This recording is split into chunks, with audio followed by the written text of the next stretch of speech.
just in case you can't wait for the next chapter, I'm going to go ahead and read chapter 5 today. So it's April 2nd if you're keeping track. So chapter 5 in the Canary Caper, which is an A to Z mystery. That night, a thunderstorm sent the kids running from their tents into their houses. It was still raining the next day, so they decided to play Monopoly at Dink's house. Ruth Rose, it's your turn, Josh said. I know, she said, staring out Dink's window. I can't concentrate. Tiger is out there in the rain. Dink and Josh just looked at each other.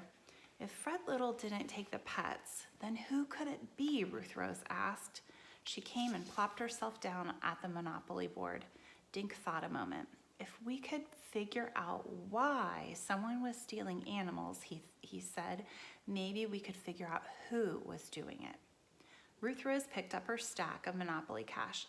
I still think it's for money, she said. When people get kidnapped, it's usually for ransom money, right? The boys nodded. But no one who's lost a pet has gotten a ransom note, Josh said. Not yet anyway, Ruth Rose tossed her play money onto the table. I'm going home. Mom put an ad in the paper and I want to be there if anyone calls about Tiger. The two boys watched her put on her coat and head out in the rain. I've never seen her act so mopey, Josh said after the door closed. She doesn't even argue with me anymore. Yeah, and have you noticed she's not wearing one color either, Dink pointed out. I hope Tiger comes home soon. That night the rain cleared up, so Dink and Josh slept out in the tent again. The next morning, Ruth Rose woke them up. She was wearing cut-off jeans and an old t-shirt. Her untied sneaker laces were muddy from dragging. Read this, guys, she said, and she shoved the Sunday Morning Gazette under Dink's nose. One paragraph was circled in red crayon. Dink and Josh stumbled out of the tent and sat at the picnic table.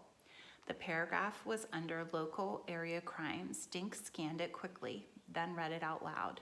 2 Green Lawn homes were burglarized last night, Officer Charles Fallon has reported.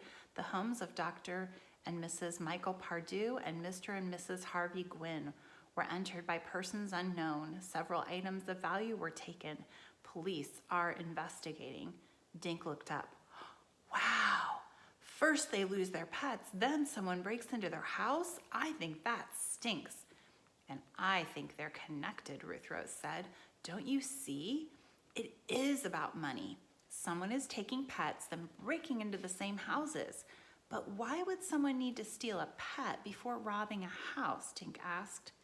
And not only that, Josh added, but what about you and Mrs. Davis? Your pets disappeared, but your houses weren't broken into. He's right, Ruth Rose, Dink said. Why just 2 houses and not all 4? Ruth Rose frowned at Dink and Josh. I don't know, she said. We should try and find out. Let's see the Pardues and the Gwynns again. Maybe the burglars left some clues. They hurried over to Thistle Court and rang the doorbell.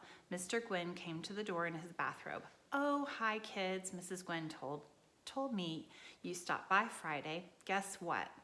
Friday afternoon, someone found our parrot and returned him. Ruth Rose stared at Mr. Gwynn. Archie was returned yesterday? Mr. Gwynn nodded. To celebrate, I took the family out to dinner and a movie. But when we got back home, so there's Mr. Gwynn. But when we got back home, we discovered that we'd been robbed. The rats took my coin collection. I'm sorry to hear that, Dink said. May I ask who returned your parrot? A nice young woman, Mr. Gwynn told the kids. She said she'd caught Archie eating seeds under her bird feeder.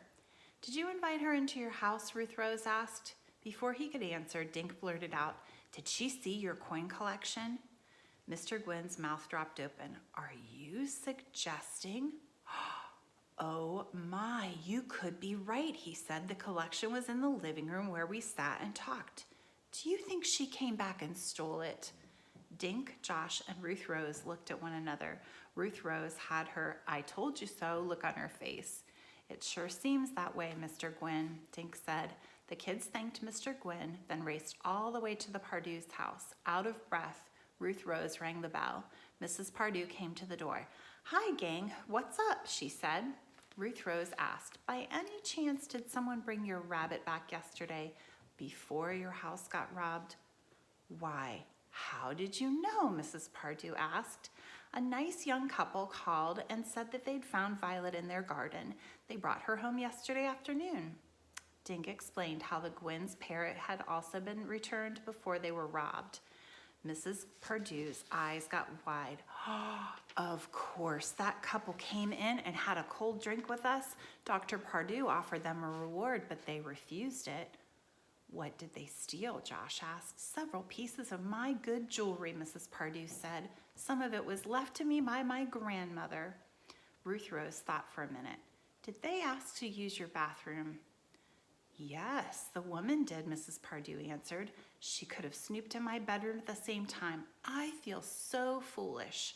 The kids said goodbye and headed for Main Street. I knew it, Ruth Rose said. The pet-nappers and the robbers are the same people. Boy, that was a dirty scam, Josh said. You steal someone's pet, return it to get a guided tour of their place, and then come back later to take what you liked? Talk about a double whammy, Dink said, shaking his head. I think it's going to be a triple whammy, Ruth Rose said. What about Mrs. Davis? What about her? Josh asked. She hasn't. Oh my gosh. That's right, Ruth said. I'll bet anything that Mrs. Davis's house is next.